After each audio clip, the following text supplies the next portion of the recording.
মূর্তি চলে আসে, মূর্তি এসে এই জায়গায় থাকে, রাত 12টার সময় পায় জিসিবিতে বালি তুলতে গিয়ে। সেই মূর্তির খেরুরে একজন আমাদের খবর দেয়, খবর দেওয়ার পর মূর্তি দেখতে যাই আমরা এবং আনতে যাই।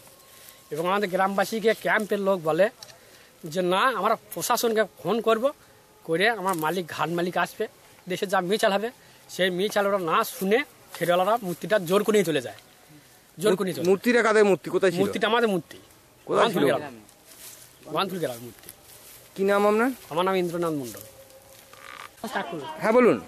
ওই ঠাকুরটা 2000 সালে বন্যাতে আমাদের এইখানে ছিলেন, ওই নদীতে চলে গেছে।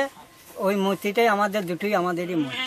কি নাম আপনার? অমর মণ্ডল। দেখুন, আমরা জোর করে কোনো ঠাকুর আনিনি। আমরা আমাদের গ্রামের লোকরা ঠাকুরটা দেখেছে এবং দেখার ফলে আমাদের ধর্মীয় ব্যাপার তো একটা ঠাকুর পেয়েছে, আমরা গ্রামে নিয়ে এসে পুজো আর্চা করছি। গ্রামের মানুষ, গোটা গ্রামের মানুষ গিয়েছিল, জোর করে ঠাকুর আমরা নিয়ে আসি। আর কাদের মূর্তি, কি মূর্তি, আগে 200 বছর আগে মূর্তি ছিল, মন্দির ছিল না কি ছিল সেটা তো আমরা বলতে পারবো না। আর আপনার কোন জায়গার মূর্তি, কোথাকার মূর্তি নদীতে এসে এখন পড়েছে সেটা আমরা বলতে পারবো না। অত আমরা আইনও বুঝি না, অত জায়গার মাপও বুঝি না।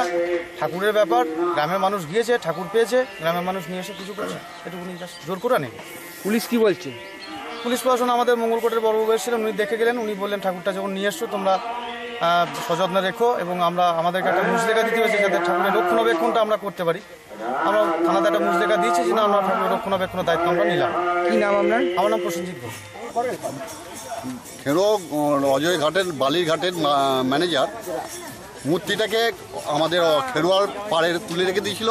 খেরোয়া বাসীবিন্দু গিয়ে একটা মূর্তি দেখে সবাই মিলে গিয়ে সেই মূর্তিটা পুজো অর্চনা করার জন্য গ্রামে নিয়ে।